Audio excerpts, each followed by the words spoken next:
欢迎持续锁定新闻大白话，我是黄韵晨。首先来为您介绍这一节国际话题的来宾，第一位是我们的前驻纽大使介文吉。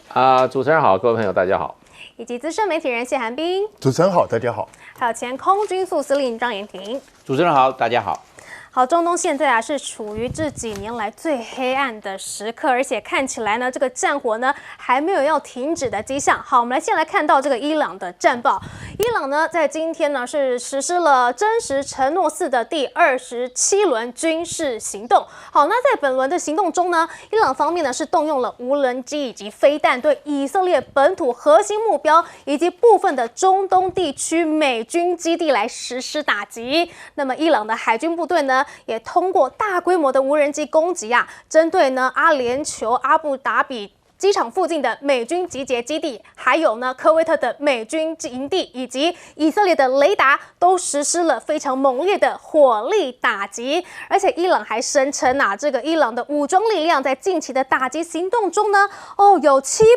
已经共有7部构成地区防空预警网络的先进雷达都遭到了摧毁。甚至这个伊朗的革命卫队发言人也说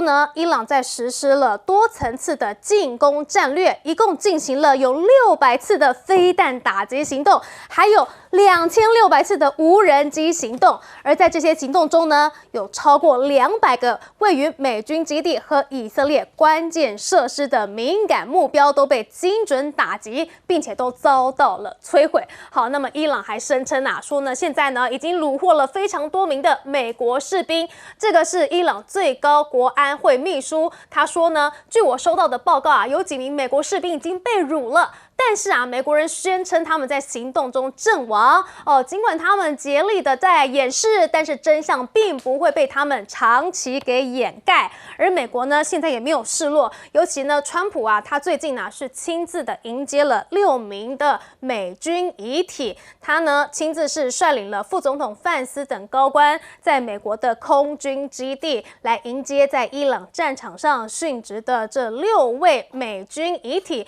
并且致上了最高的敬意。但是他同时也补充了说这场战争不论要打多久呢，都会继续进行，完全没有要退让的意思。而且呢，他还说呢，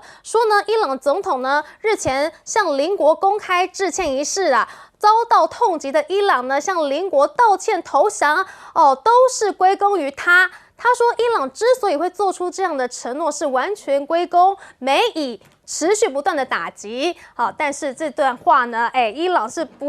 吞不下去了，马上回呛。他说这个伊朗打的不是友善的邻邦，而是锁定了美国基地与设施攻击。也就是说呢，我向邻国公开的致歉，跟你美国毫无关系啦。我现在还是继续在打你美国基地啦哈。那另外来看到了，现在呢，这个川普这一仗也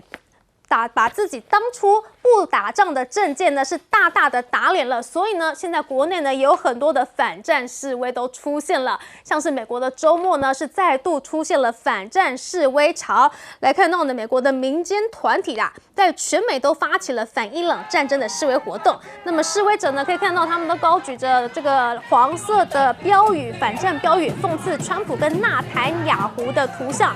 集聚来高喊口号。而现在更离谱的是什么呢？传出贸然出兵现在白宫竟然都忙着在帮川普找理由。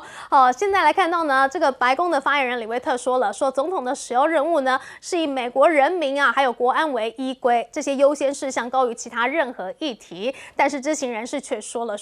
美国官员曾经在攻击伊朗之前就提醒川普说呢，恐怕会衍生非常难料的政治后果。强调说这个很难去判断攻势，随着时间会如何发展。但是怎么样，川普还是决定要动手。于是川普的幕僚连日来呢，都忙着为这些攻击编造还有推销这个迟来的理由。而且现在呢，民意也是不太挺川普的，就是在川普说他要永远打下去的时候呢，幕僚通通都建议说，你最好是在适当的时机见好就收，因为国内的民调是不支持战争的这会影响什么？影响其中选举还有共和党的未来耶。但是川普有在听吗？没有，而且现在他还想要绕过国会来售给以色列2万枚炸弹，这个价值是6.5亿美元呢。好，那么民主党的众议员就说了，卢比欧动用了紧急权限规避国会审查，显示美国对伊朗战争的准备不足，这完全是川普政府自己造成的一个紧急状况。好，这场战争当然是川普最后可能会烧向自己，但是呢，伊朗持续用这种无人机来去攻击美军的基地，那美国又撑得下去吗？我们来请教介大使。对，像川普事实上这场战争它的启动看起来并不是做了周全的准备，可能就是见猎欣喜，突然看到穆萨德有一个情报显示，他们可以掌握住这个伊朗包括这个当时的最高领袖跟其他的党政军领袖的一个重要的集会，他们可以一锅给它端掉，所以我觉得他就立刻从这个谈判的轨道转到什么战争的轨道，因为可能川普的研判就是说，哎呀，我这次一次把我们这个领导48个人通通端掉以后伊朗会发生2个状况，一个就是说他政府就瘫痪掉了里面就开始争权夺利，第二个呢，这个伊朗的人民就开始怎么揭竿而起。他认为伊朗的人民对这个当时这个教士政权已经忍无可忍了，因为当时去年12月开始，伊朗就发生各种地方的抗议活动，那所以他这个2个研判呢，可能是造成他临时从这个外交轨道转变到这个战争轨道的一个最主要的动机。因为川普事实上可以看出来，他是非常怎么样，他的决策有的时候是怎么讲呢？是非常个人式的，非常投机的，然后呢，有一点就是说很多事情的评估不是很完备之下，尤其像战争这种事他就贸然出手，所以造成今天川普当时预期的2件事都没有发生。一个就是伊朗的政权没有乱掉，他后来在3天之内他就成立了所谓临时的领导委员会，由这个3驾马车的方式来进入领导，那么接着就按照伊朗的宪法，就要选出最高领导人，由这个专家会议88人的专家会议，虽然现在还没有最后的结果出现，可是它有一套程序可循所以伊朗的统治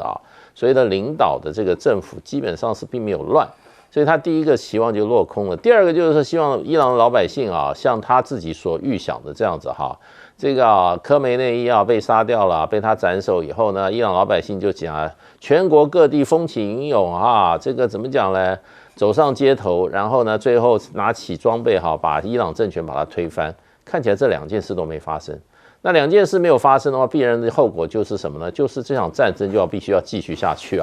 就这场战争也超过当时，我觉得当时以色列跟美国的这个预期。第一个，伊朗的韧性还不错；第二个呢，伊朗的导弹呢，事实上对于以色列还有对于美国在这个波斯湾地区的这些美军基地已经造成了相当大的实质的这个伤害。这个可能是就是川普当时因为在太乐观的预期下没有算计下来，所以现在这个战争呢，就变成所有的失误都是美国川普这一边的，然后他必须要面临他自己因为失误判断造成这个现状的一个这个让这个目前的状况要做一个重要抉择，你是继续打下去呢，还是怎么样呢？还是宣告胜利就干脆撤兵言古息兵避免这个他这个战争带来的对川普政权以及美国政府跟一些政府跟以色列人民、美国人民造成更大的伤害，所以这个现在就变成就拖在那个地方。那本来这个西方的媒体在昨天跟前天一再报道说，伊朗看起来不行了，尤其以色列说他的攻势已经少了90%啊。美国的媒体一片报道，哎呦，这个打不下去了。结果昨天晚上，哇，又大肆攻击，所以呢，就变成就是说，伊朗现在公布，他说他有600次飞弹打击，对不对？然后呢，2600次无人机打击。这个东西跟事前我们得到的很多各方的情报，就是说，伊朗有2到3千枚导弹，然后呢，有8万架无人机。那如果说这个是属实的话，你看伊朗的战力大概现在是大概运用到多少？所以呢，看起来川普现在的挑战就是说，一则你准备长期抗战，要一则你尽快把它收手。所以呢，这个战争，我觉得就在未来1-2周以内哈，川普必须要做一个抉择。那如果不做抉择的话，我想他就没有办法让这场战争变成拖累他11月期中选举的最重要一个负面因素。但是川普说他可以永远打下去，难道这是在嘴硬吗？因为我们都知道他的个性嘛。我们来请教张将军。因为伊朗现在已经开始实施这个报复战，那报复战这个27、26、27波次，那这个地对地的飞弹也包括无人机，会对美国跟以色列的关通系统，还有美军驻在中东地区的基地，以及美国的大使馆，他现在列为这3个是这个伊朗所要攻击的战略目标。他把这关通系统打掉，那这样子整个的他们反导系统，还有这个防空的警戒系统就会受到影响，因为有些东西可能有些区域的征收范围会产生死角，因为没有雷达了，雷达要调拨蛮困难，你要把它架起来雷达，然后还做到保护网。换句话说，这个以色列跟美国的反导系统出了问题了，才可以让伊朗的地对地的飞弹以及无人机对他们来大肆攻击，而且在关东系统从事破坏。那现在美国要面对的3大压力，第一个时间压力，本来讲4天，后来讲说可能要打到4个礼拜，那现在讲说又可能打到8个礼拜。那换句话说，美国当初战略判断错误，过于乐观，4天就可以把伊朗做解决了，人民揭竿而起，推翻神权政权就解决了。就现在没有，现在伊朗整个一致全部反美，现在伊朗里面的示威游行还有抗议没有了，反而是哀悼。那这样的话对美国是不利的，因为他们已经开始知道了这个力量集中，还有向心力开始产生了，一致对外。对，这样子的话就不对了。那这样的话，美国跟以色列就会陷入被伊朗的报复战或消耗战，甚至疲劳战都有可能。因为美国现在已经开始要从亚洲地区调拨这个我们的爱国者3反导系统，就知道美国这弹药上水手不够。毕竟伊朗打的是下士对上士，无人机便宜，但是爱国者3很贵，是无人机的100倍，而且一次要打3枚，那就300倍就换一个，那太不划算了。你300倍换一个，那以色列如果是打100个呢，那你要3万倍了。所以这样子，伊朗在这一方面，它的用兵比较有弹性，它毕竟是下士，无人机毕竟是便宜的。那另外一个，它有面对阵亡的压力，打仗一定有死伤。那现在死亡6个，那可能还有一些黑数，美国不能公布，就跟乌克兰战争，乌克兰不能公布真正死亡，乌克兰死了几十万但是泽连斯基一直讲，我们现在乌克兰打了这第5年了，只损失了55000人。那大家知道，怎么会55000人死了40万人，怎么会55000人呢？就是类似这个状况，有黑数，但是不能讲，一讲会动摇军心士气，都会。那这个阵亡的压力会随着时间跟战线的拉长会增加。那川普可能要面对更多的压力，因为这个他国内的这些反战的力量会慢慢产生，尤其是我们讲到他的国会，不管参议院或众议院的这些议员、国会代表，可能都会对川普产生压力。那这个就阵亡压力，对，这阵亡压力。那第3个，我认为他面对的国际的压力，因为这个波斯湾被局部封锁了，那伊朗它就有地利之便，那这样国际的压力会来。因为为什么？你这样子的话，这个对，不管是 LNG 车，这个我们讲的液化天然气也好，或者是这个石油，你这样的话，大家会造成能源上涨之后，整个物价波动，也影响到通膨，整个国家的经济发展都会受影响。这个压力会回馈到美国，那不会回馈到以色列，不会，因为毕竟是美国是大国嘛。那这样的话会造成美国在这国际舆论的压力，会慢慢形成对美国这一方面的不利。那美国怎么样去收拾这个？我们讲的收手，把这事情把它这个不要有那么大的外溢的效果。我认为川普要考量到这个国际的压力会与日俱增。那现在来看呢，当初就是因为这个判断过于乐观，尤其是川普的幕僚对伊朗的战力没有很仔细的去推估，而且是站在乐观上面去讲。应该讲哀兵必胜，就过度乐观而造成现在的战况的这个没办法掌握。不晓得是他的幕僚没有做好这个伊朗的这个兵力的这个调查，还是川普真的是太一意孤行了哈？因为现在幕僚也都劝他见好就收，但是看起来好像没有要收的意思。我们请教彬哥。现在看起来情况就是美军高估了自己空袭的威力，低估了伊朗的韧性，才演变现在这样一个尾大不掉的一个局面。因为虽然看得出来伊朗的攻势比刚开战的时候微弱很多，可是问题是他没有停，他持续还在打，已经第27轮了。那这样打下去能够打到什么时候，没有人知道。那时间每拖长一天，对川普跟美国的威信，然后对整个世界的局势就会产生更多的变数。对川普来讲当然是不利，对他来说，他现在第一个这场战争到底要怎么解决？第二个就是那个荷姆兹海峡这边什么时候能够开通？因为荷姆兹海峡如果不开通的话，这个经济上面的压力将来会压垮川普，所以川普必须要赶快去针对这个东西去解决。但是显然，川普现在还是在用他极限施压那一招，就是要打多久都可以，我可以永远无止境的打下去。然后甚至要把这个布希号这个航母也调过来，我用3个航母战斗群来压你。可是显然，伊朗现在已经没在怕。其实也不是说伊朗真的不怕，而是现在伊朗留存下来的领导阶层，大概也没有人敢讲他怕，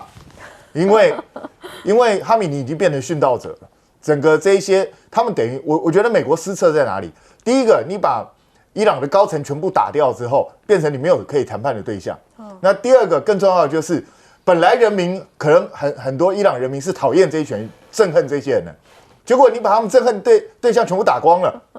他现在讨厌人不见了，反而现在在他眼前的是制造他们灾难的到处空袭的美国跟以色列，反而让他们激起了对美国跟以色列的仇恨。那这样子对美军显然是会处在一个不利的状态。那美国现在伤亡看起来轻微，可是随着战事逐渐拖长，美国的伤亡势必会增加。当伤亡越来越增加的时候，美国内部的反战声浪一定会越来越高涨。那这个时候，川普如何去面对？那你看他现在紧急调2万枚炸弹给以色列，代表什么？代表以色列准备要继续打这样打下去，而且恐怕你看2万枚炸弹，显示他准备至少要打好几个月。那在这种状况下，那美军要陪着以色列在中东这边再玩几个月吗？这样玩下去，川普的期中选举还要选吗？所以我觉得这个对川普来讲，他现在就是非常的挣扎，可是他又不能示弱，所以我相信川普现在正在研究怎么样体面的从这场战争抽身。但是问题来了，现在不是单纯他抽身就可以哦。以前他空袭伊朗的时候，炸完就说我获得胜利了，我就走了。可是现在伊朗是会反击的哦。你就算美军撤退了，如果荷姆兹海峡危机不解决，如果伊朗还是有事没事就给你丢几个无人机，丢几发飞弹，请问你怎么办？你这样继续打，你能不反击吗？对啊，所以现在就陷入一个两难，不是美国要停就可以停了。战争的主动权，伊朗昨天说战争主动权现在换到伊朗手上，其实在某一部分是对的，所以这个对川普来讲绝对是一个超级大的麻烦。所以这场中东之火到底是烧掉了伊朗的政权，还是川普的第2任期呢？休息一下，广告之后马上回来。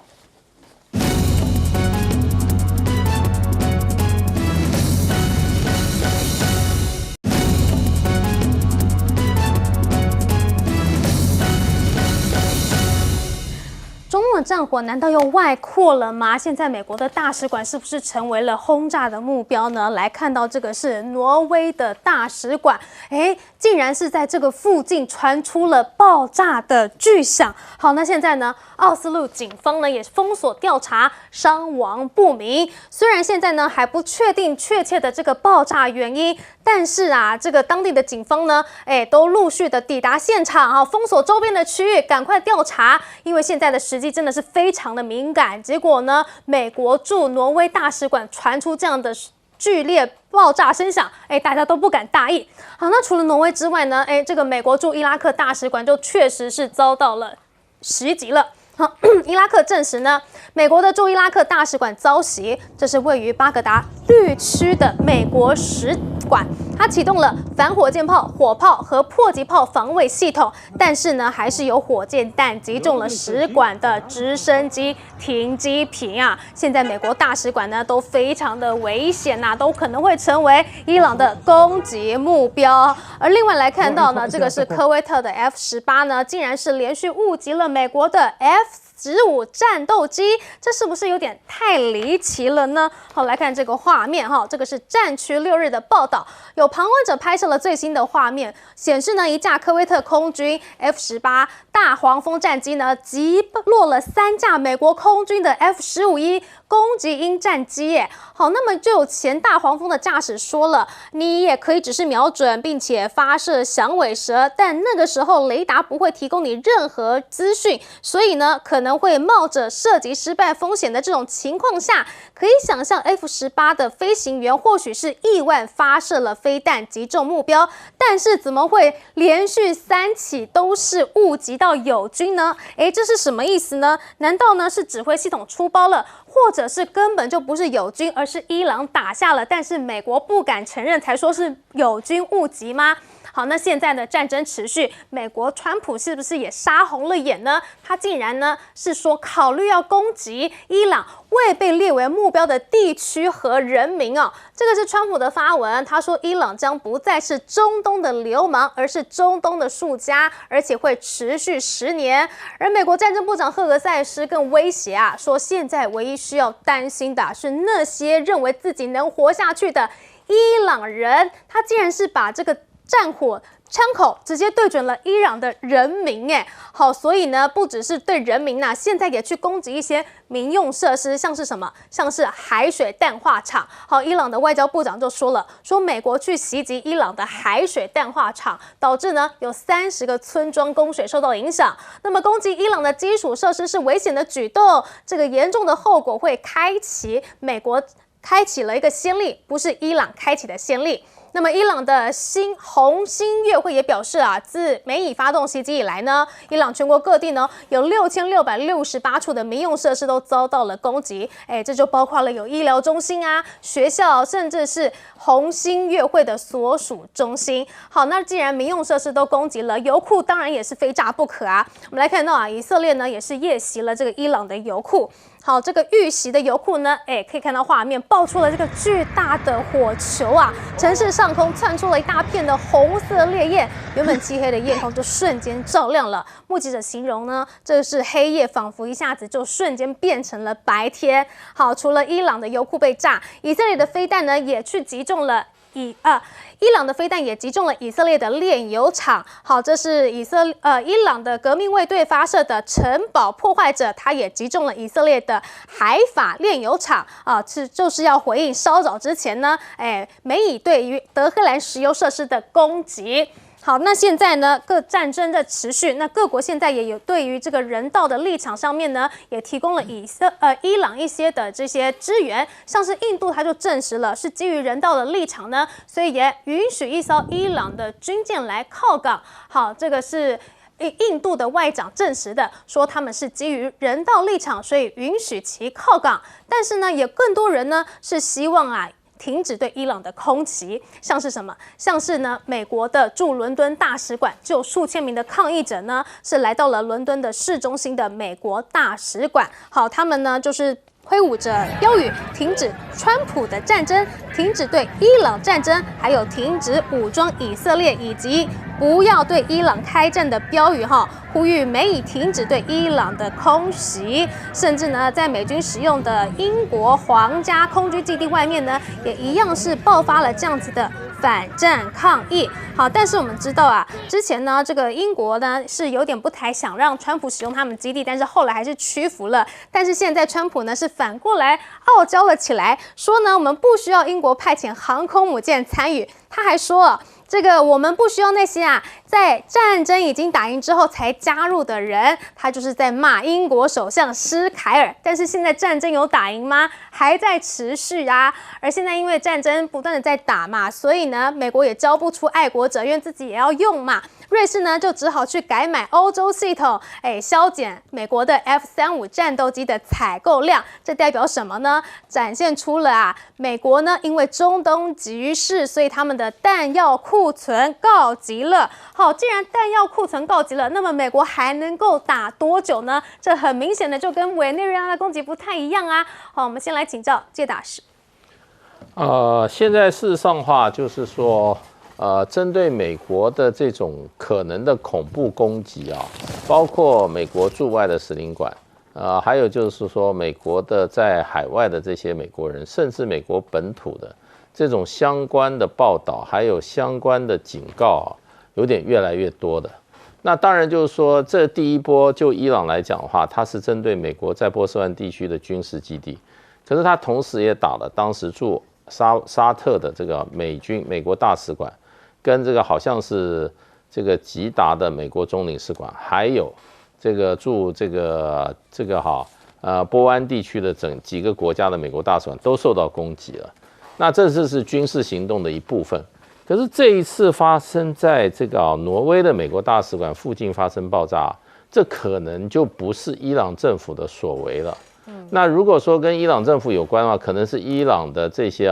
它的附随组织在海外，或者是伊朗的这些情报机构，看起来又不像。那如果说不像的话，那这就很可能是怎么样？跟伊斯兰这个的信徒还有就是伊斯兰基本教义的这一些过去被列为有恐怖行为迹象的组织跟个人之所为。因为前一阵子这个西方媒体就谈在一个叫沉睡的细胞的问题。什么叫沉睡的细胞？其实就在西方的社会里面，有很多基本上是被边缘化、反西方的一些个人跟团体。那这些都是在西方社会里面既有的。那他们很容易被激活，就是当他们的母国或者他们的伊斯兰教这个文明受到威胁的时候，他们就可能走向激烈的行动。所以这个目前这个很多媒体都在非常关注这些问题。那么会不会成为就是说恐怖主义在西方的社会，美国、欧洲死灰复燃，又重新采取行动照过去的案例来讲，可能性非常高，所以才会在这么多这些西方媒体都在报道这一件事情。所以川普他是用明的方式跟伊朗在做各种方面的这个战斗，可是呢，这个就恐怖主义，它是从另外一面，它是从阴暗的一面来讲的话，那就是防不胜防。那911事变就是美国在历史上这个受到一次惨痛的教训，这就是恐怖主义的攻击。那我想经过这么多年来的沉潜那么他们在技术上可能又有进一步的往前走。那这些都变成西方社会的一个隐忧，不只是美国，包括美国的这些盟友，尤其在欧洲国家，其实他们都非常的担心啊。那现在就基本上就是说，美国现在川普的作为是怎么样？他要扩大对伊朗的攻击，也就是不限于军事设施跟军事基础设施，而对民用基础设施，甚至民间的这个目标也进行攻击，这样更会造成这个全面性的反美反西方的这一个情况。如果再发生很多这种违反人权、违反人道、对平民的这种不管是无意甚至是有意的这种攻击的话，造成大量伤亡的话，我想刚刚讲的这种恐怖主义的活动个人跟团体活动，我觉得会很快的在西方社会中让他们要证明他们的存在感了。川普现在甚至是威胁要去攻击平民这难道是代表说他已经没有其他的恐吓言论可以出来去吓伊朗了吗？我们请教将军。我认为这个美国这样子跟伊朗之间已经可能走到报复战，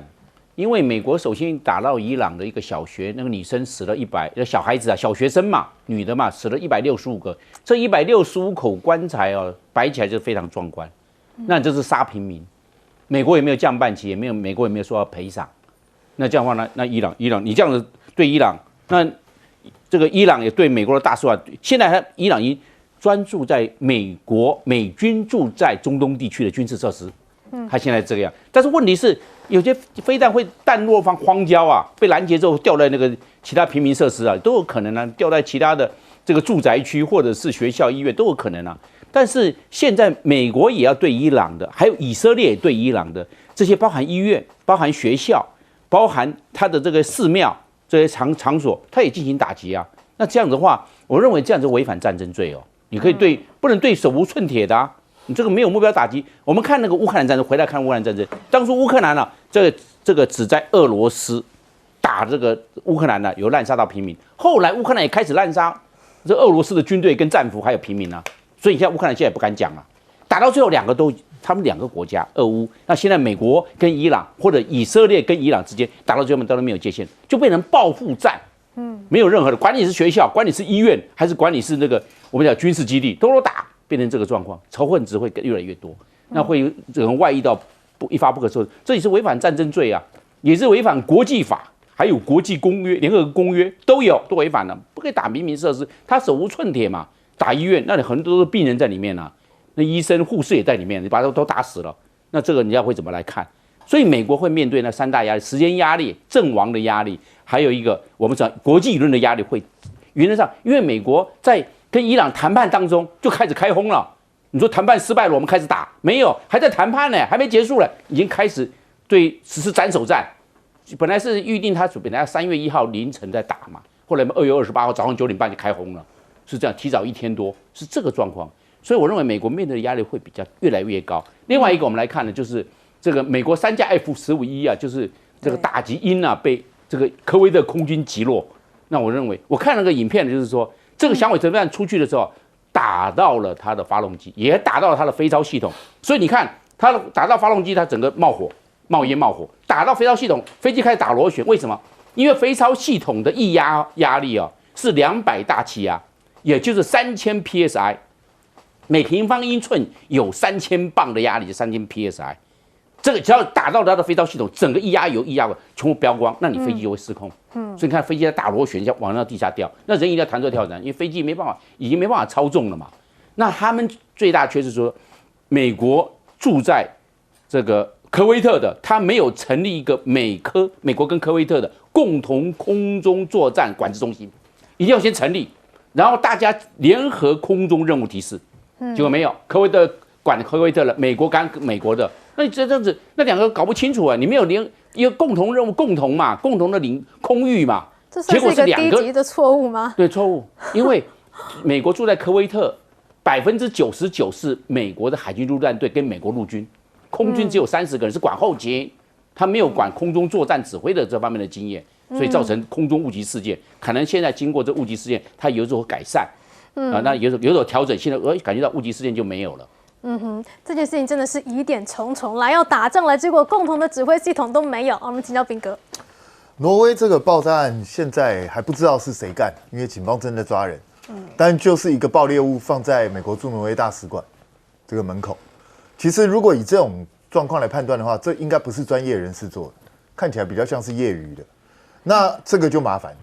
因为如果这个真的是业余的人做的话，那只是基于对美国的仇恨的话。那所有人都有可能会干这些事情。那以后美国大概全世界的这些美国的设施，他都要小心，可能就有这种基于义愤的人会突然之间出来动手。那你要怎么去防范这个东西？这会非常麻烦。那伊朗现在针对所有在中东的美国的设施进行全面性的攻打，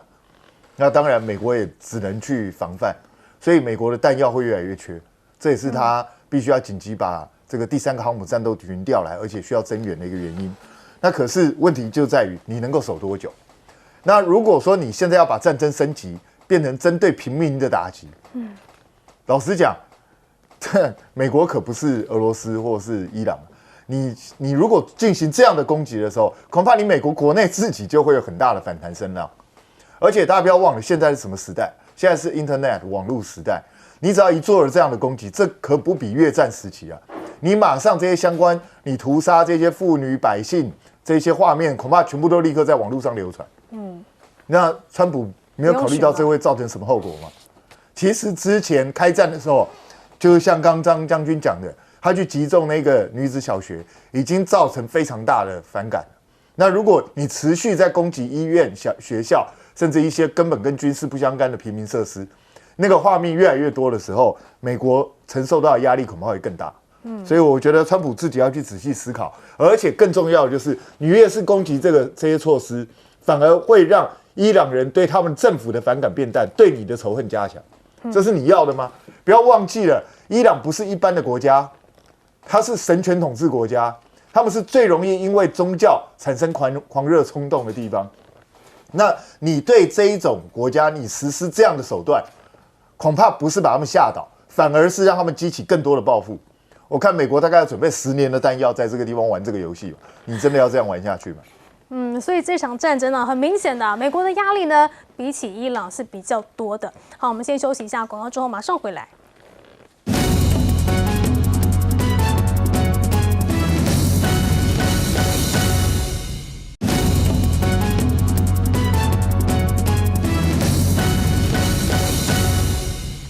假日愉快，欢迎收看 TBS 新闻大白话，我是王浅秋。大家都还沉浸在中华队赢了韩国队的欢乐中。我们现在介绍今天加入我们国际国内大白话讨论的来宾，第一位是前立委邱毅，主持人好，大家好；前海军舰长吕礼诗小舰长，主持人好，各位观众大家好；淡大战略所教授吕大中老师，主持人好，大家好。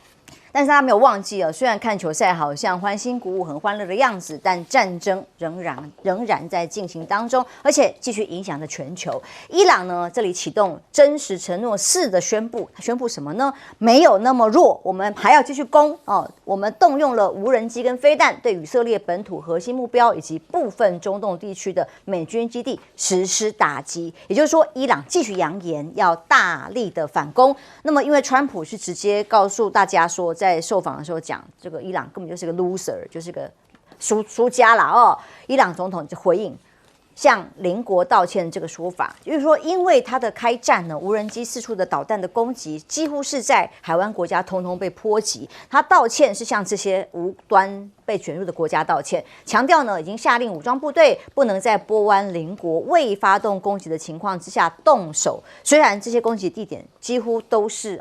美国大使馆或军事基地所在的地方，但川普就讲有要嘲讽伊朗在美国以色列的痛击之下才道歉呐，伊朗已经是中东的失败者了啦，没有用了啦。那斐泽斯基安继续火速回应说，伊朗打的这是总统伊朗打的不是友善的邻邦，而是锁定美国基地跟设施来攻击。当然，伊朗军方表示，所有对伊朗作战的美军基地全部都被打了，就代表说，在整个反击力道里，全部都是针对美军而来，那么履行了这个承诺，而对于美国入侵伊朗的所有基地进行打击。而五角大厦也承认的确，伊朗的无人机的破坏力超乎美方的预期想象。当然，美方要速战速决，这是川普的商人性格，但没有想到无人机的攻势的确是超出，像在美国政府官员在一次闭门会议简报上都认为，伊朗的这个目击者136型无人机战场上的破坏力超出五角大厦这次的预期，以至于这么多的海湾国家都受到了冲击，包括美国大使馆。而伊朗外长说，这个目前已经有30个村庄的供水是受到影响。也就是说，美国不只是攻击军事设施攻击了一所学校之外，还攻击了这个最基础的设施用水、海水淡化厂。那么他批评，接下来严重的后果是对于一般人民的民生的需求，水都会出问题。而开启这样一个先例、非人道的攻击作为的是美国，而非伊朗。他认为这是一种罪行。那么川普继续发文放话从今天开始，每天都是这样啦。他就说，伊朗将会遭到非常沉重的打击，这包括什么呢？川普说要绕过国会，紧急军售以色列2万枚炸弹，让以色列帮他继续炸，价值6.5亿美元。不过当然，美国的国会也已经同意了，让川普这个比数是大概就是2党的比例同意了川普进行伊朗的这个战事。但国务院也发布正式声明 ，Rubio 他说情况很紧急，所以才会跳过国会审查。那军火出售，这一批军火包含了以色列方面要求的12000枚的这个各种的炸药之外，量体超过2万枚。那么美军加大部署的部分是哪里呢？传出来有第3艘航母，还有精英的伞兵部队已经要赶赴中东战场，会是史上首次有3艘美军核动力航母同时现身中东的画面。那透过画面最新的来自于这个中东的消息是，有4枚的火箭弹已经袭击了美国在伊拉克的大使馆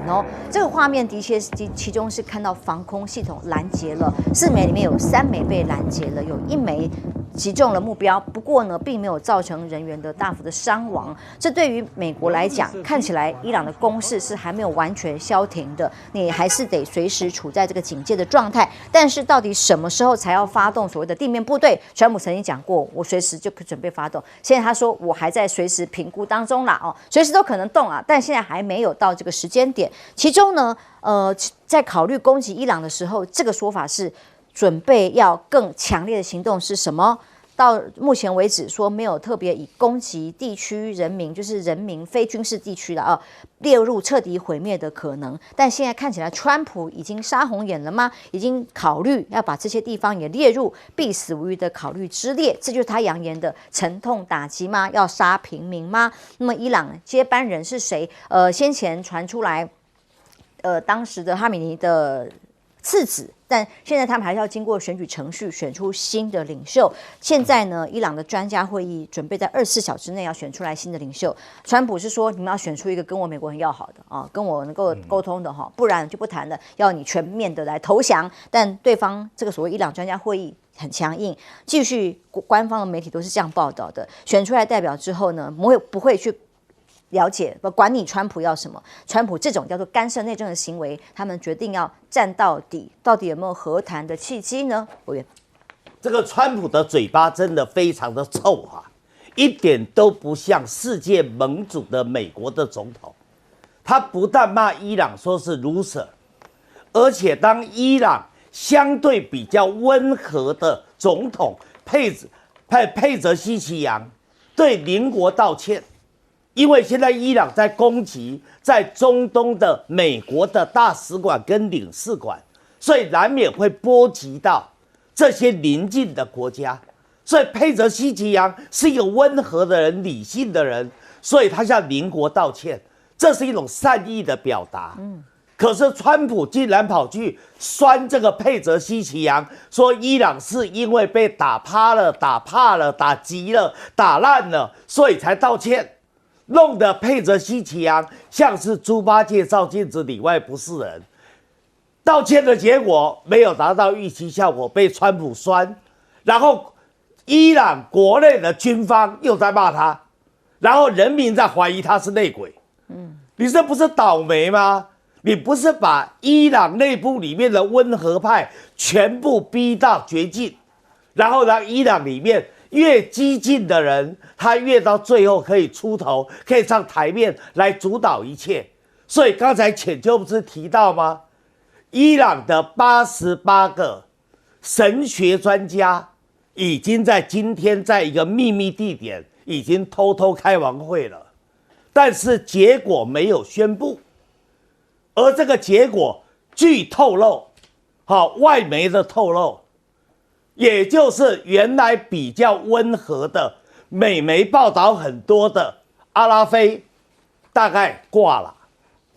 好，那另外那个司法总监也是比较温和的，也没有了。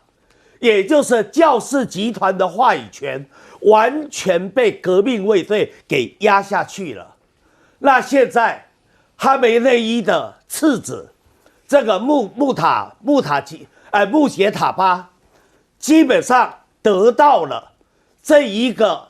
托孤重臣这个拉里贾尼的支持，最后极可能成为伊朗的新的领袖。他扬言啊，还要为他的爸爸报仇啊，还要大反扑啊。所以这么样的结果会不会到最后形成了整个战争的范围扩大，甚至引发了恐怖攻击？而川普并不了解这样形势的发展，他现在还准备把布希号也派到中东的战区，那就等于3个航母打击群齐聚在伊朗附近的海域啊。更严重的是，他把82空降师也调到伊朗去了，也调到战区去了。你知道82空降师在美国叫做全美之师啊，他是美国第一个空降师，能够参加这一个空降师是一个荣誉的象征。而这个空降师，它基本上就是美国最精锐的快速反应部队。所以从这里看出来了，美国这一次为了打伊朗，它已经是精锐进出啊，3个航母打击群，再加上82空降师，你对美国国力的消耗有多大？好，更严重的，你今天川普放任美军跟以色列到处轰炸，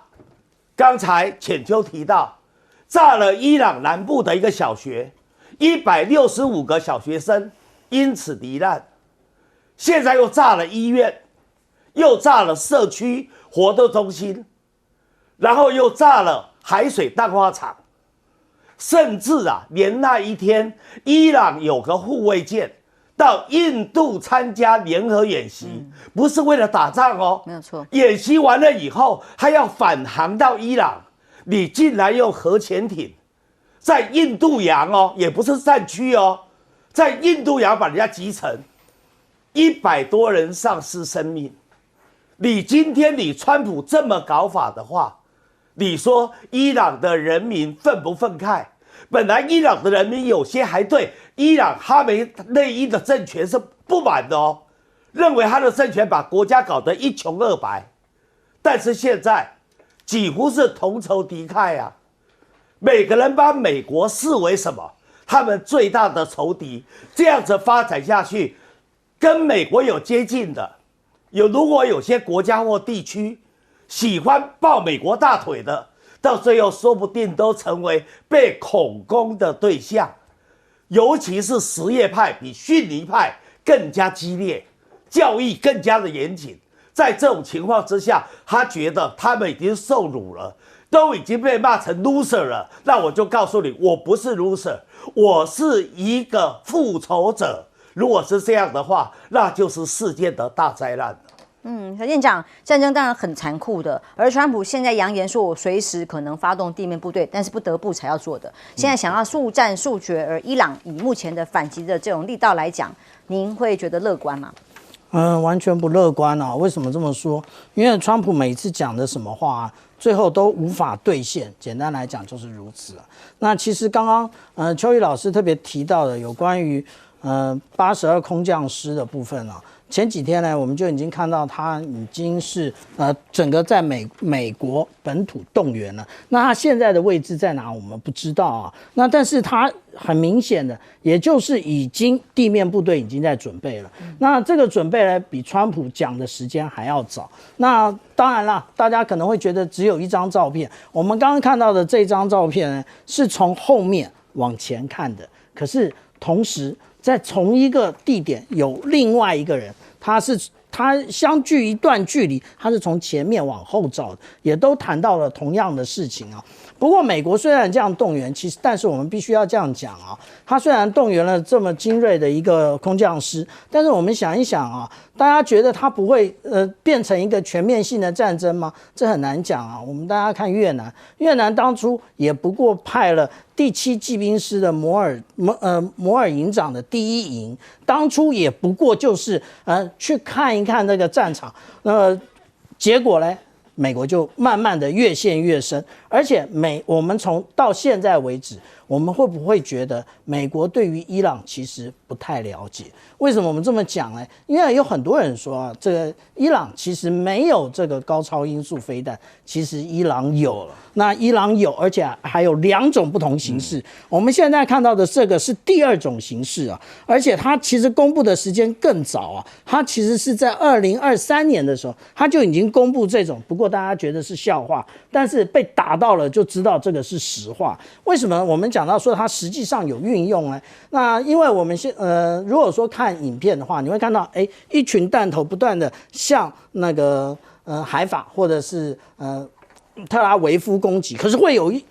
1-2枚速度特别快从后面追越的，那个就是高超音速飞弹，而且它不会一直都用。为什么？因为那个造价非常的昂贵。那美国呢，我们等着看它的这个，无论是它的所有在这个海湾国家的这一些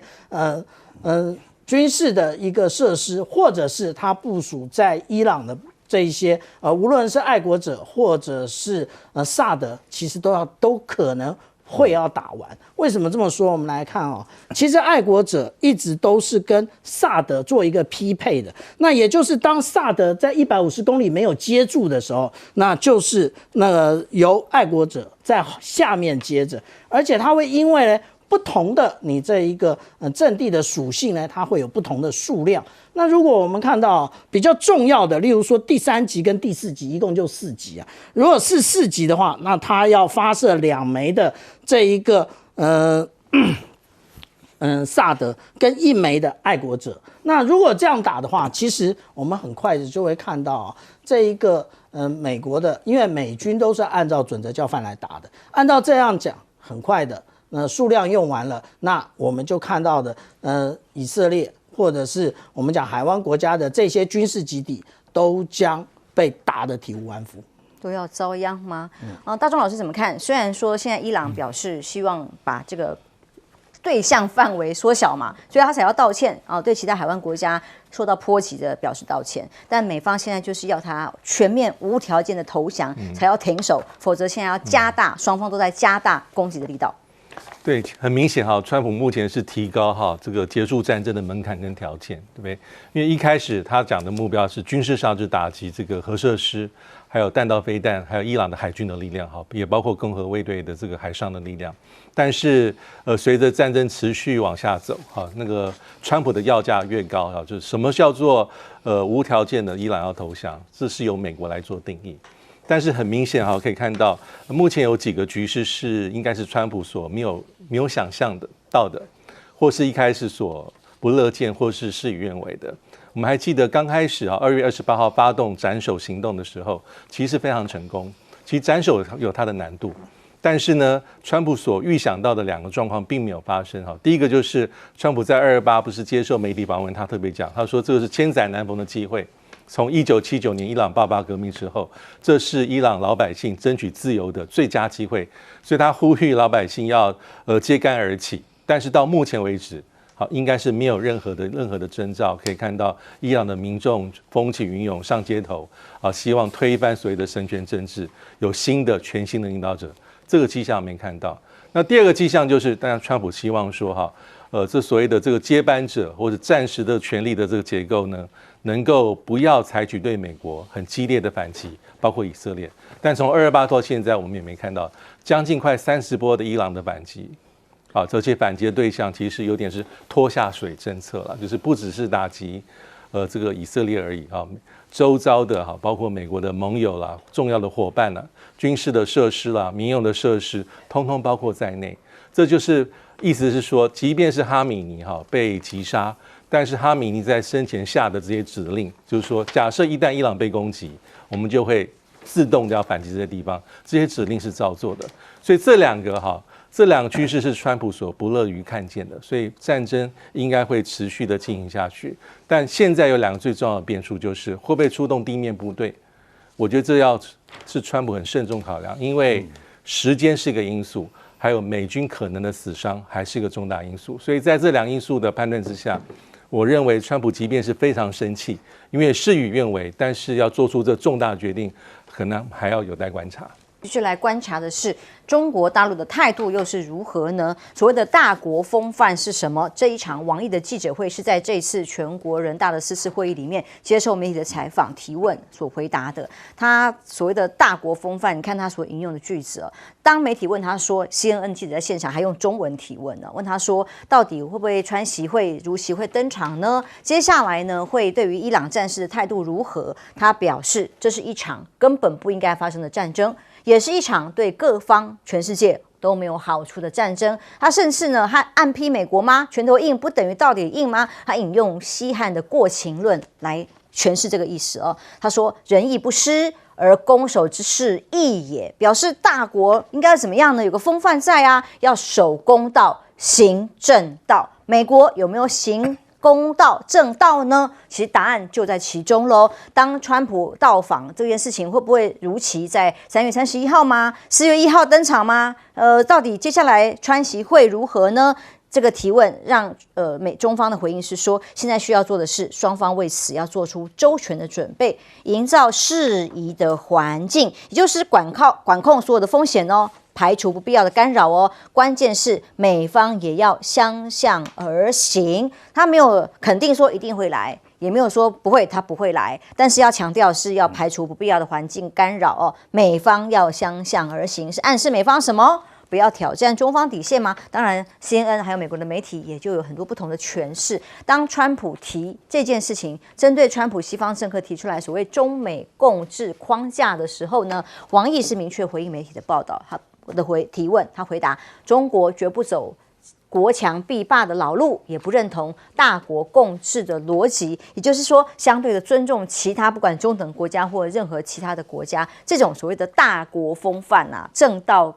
的行为，显然跟美国在做区隔哦。而伊朗呢，对于全球经济的冲击，当然在于荷姆斯海峡是最重要的。当荷姆斯海峡一被封锁的时候呢，这非常有意思，是不断有不同的报道针对它到底要封到什么程度，是不是真的只开放中国的船舰呢？美国学者就特别报道了，特别回应这件事情，分析认为，伊朗所谓有限度锁喉呢，反而对于中国做好准备的这个决定应对之下，其实几个月的油量啊、天然气都没有问题的情况之下，反而凸显了这各方在实力上的差异。而伊朗在波湾再攻美国的油轮哦，军方还抢赶来就等着把你打到海底去。这是荷姆斯海峡在武装部队，虽然美方川普是强调他会派出护卫舰去护卫这些油轮，但伊朗军方的警告反而是对于美国的船只，你只要赶来，必然会沉入海底。当然，所有的是商船的话，一定想办法绕道而行，谁敢冒这个风险呢？所以，对于能源的冲击，一定是全球性持续会发生。而海湾国家甚至停产潮都来了，是担心被攻击，还有各种的危机的因素考量。例如，科威特直接宣布要削减石油的产量来应对伊朗危机。那么同时呢，Bloomberg 也报道，阿布达比国家石油公司声明正在调整海上需求来满足储存的需求。摩根大通在分析整个经济局势，也特别讲出，目前油价面临不对称的风险。如果整个3月战争都还没有停的话，油价就要挑战2008年或者是2022年那样的历史高点，并非不可能。油价就是得涨，能源就是缺，而台湾的困境当然就在其中。而川普的所谓的抗中，到底又要去访问，那又要抗中吗？这一场会议今天召开，叫做美洲之盾。这个会议呢，特别召集了在美国的后院所谓西半球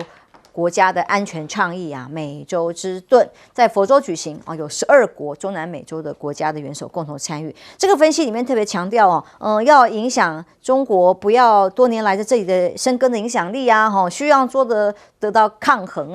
但大家观察参加的名单里头，委内瑞拉刚刚被支持上台的总统没有出席，当然墨西哥、巴西2大经济体也不在出席的名单里头。委员，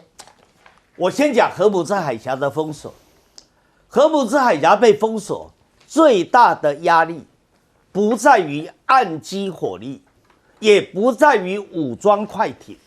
也不在于自杀性的无人机，重点在于伊朗现在已经在荷姆斯海峡的入出口，它已经部署了2200枚的水雷问题在水雷，美国有能力在短时间排除吗？美军本来有4艘专业的扫雷舰，但是在前年都已经正式退役了。现在从新加坡调了滨海战斗舰，要他们去扫雷。滨海战斗舰扫雷不是他主业他扫雷效率很低而且你要扫雷，你岸上有火力在攻击你，海面上面有武装快艇跟无人机在攻击你，你的扫雷效率怎么可能高呢？所以川普说美军可以护航，美军可以保证荷姆斯海峡可以通，伊朗封锁不住。我兄弟蔡正元兄还建议说，美军应该要占领这个荷姆斯海峡，现在来不及啦，他已经把水雷都布了，2200枚的水雷都布了，你占领有什么用？水雷还是在过不了好，那这样的情况下会造成什么冲击？今天的布兰特石油的价格，国际油价已经涨到每桶92块多了。多可怕前几天我们谈的时候才70块现在92块啦，美元马上要涨破100块美元，甚至迈向150块美元、200块美元。不是只有石油、天然气，从中东地区透过波斯湾、荷姆斯海峡出来的，还有尿素你去问问台肥公司怕不怕？尿素都缺货啦，尿素缺货，你的化肥就出不来了，马上有粮食危机。还有中东过来的有石灰石，有白云石，你去问问高雄的长荣不锈钢厂，他怕不怕？他紧张的不得了啊！你没了石灰石，没了白云石，你的不锈钢就生产不出来了。好，那中钢怕不怕？中钢也怕。你会影响到的行业，化工、钢铁、半导体、科技、农业、化肥，不是只有石油天然气呀，它的影响的范围太大了，那是世界性的经济大灾难。王毅已经明白的在大陆的全国人大里面明白的讲，这是一个非仁义之战，讲得很明确啊。可是王毅的意思我听出来了，还是准备3月31号以国事访问邀请川普到北京跟习近平见面，所以习川会不会到最后不会跳票，不会流产，他一定照原定计划进行。但是因为美国的筹码没有了，原来关税的筹码不见了，现在又打了一个非仁义之战。你认为习近平对川普的态度不会比较强硬吗？当你美国川普已经没有了筹码之后，中国态度一定转趋强硬吧？好歹要强硬给世界各国看吧，你们还有个依靠，这个依靠就是中国。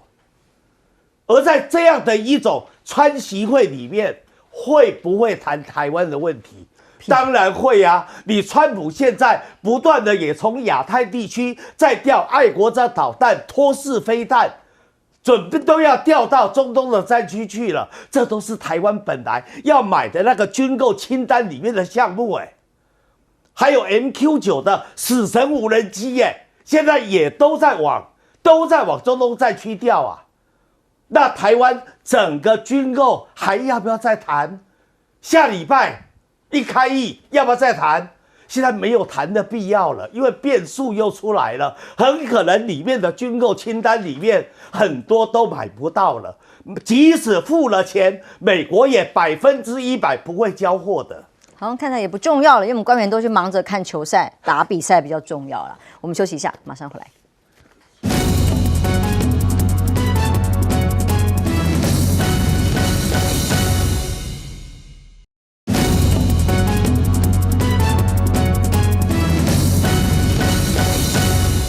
今天很多开车的朋友担心油价涨，已经先去加油了哦。但是在国际油价上的确不断的攀升，荷姆斯海峡仍然是危机四伏。刚刚邱毅老师特别讲到霍姆兹海峡就是部署水雷的问题，然后现在美国准备派这个滨海战斗舰去猎雷啊，可是猎雷这个问题啊，也就是它的舰艇要保持不动，然后它才能用它的水下装备去探雷，然后接下来去处理水雷啊。那如果是这样的话，它就很容易被攻击。这个时候，我们在讲到霍姆兹海峡现在的困境，以及明天准备要涨的油价的时候，我们想一想，当初的非核家园是不是非常的是一种也就是讲到说它自产的行径吧？其实是啊。自废武功。那我们来看一下啊，这是台湾啊，不是讲的，还不是别的地方。我们看液化天然气，我们从卡达进了30.3%。对。那如果我们从澳大利亚，大家说澳大利亚更多啊，38.2%，可是我们抢得过日本？抢得过韩国吗？那我们棒球打得赢，但是我们这个天然气不一定抢得赢啊。可是原油更是重要的问题啊。原油看看我们从沙烏地阿拉伯、科威特、联合大阿公国以及卡达，这一共进口了78.4%啊。那如果进口这么多的话，那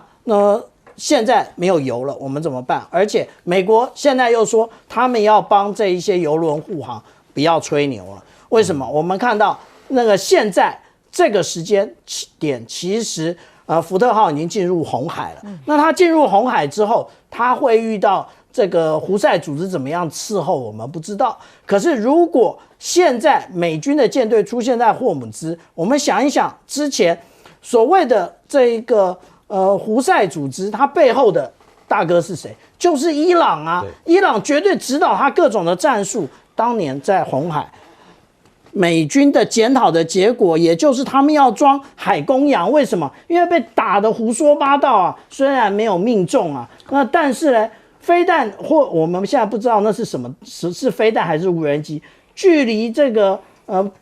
伯克级的驱逐舰只剩1670公尺啊！那所以后来美军说要装这个海公洋，另外他们说要装这个高功率微波。那它这个微波还是从这个方阵击破武器系统改装的，所以我们这样讲啊，我们再回头看一下Foreign Affairs 在在2年多前他就讲到了，美国根本就没有准备好面对未来的战争，也就是未来的战争，大家都认为这个无人机都是那种小型无人机，但是我们这次看到了见证者136，大家觉得见证者136根本就不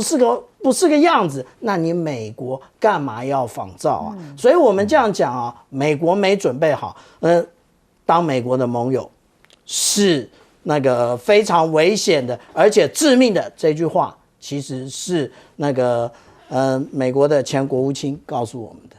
也的确看到川普的气急败坏，更证明现在战事的发展的确不如他所预期。我们休息一下，马上回来。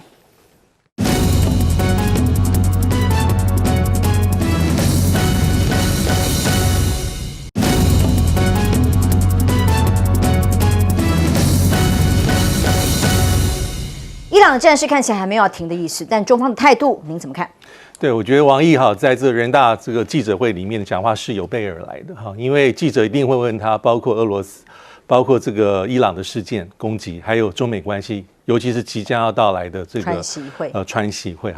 那这里面有一个就是记者问到说美中共治的议题，你看王毅的讲法是非常的保守跟审慎的，因为老实说这个美中共治不是现在才提的，最早2008、2009就有提。那即便是现在中国大陆是综合国力快速崛起，跟美国有重大的一个消长，但是中国大陆有它的外交的基本的逻辑了，它有它的讲法，就是它绝对不会承认所谓的这个 G2 或 C2， 意思是说我既然是反对霸权，我一定是反对大国的自相授受。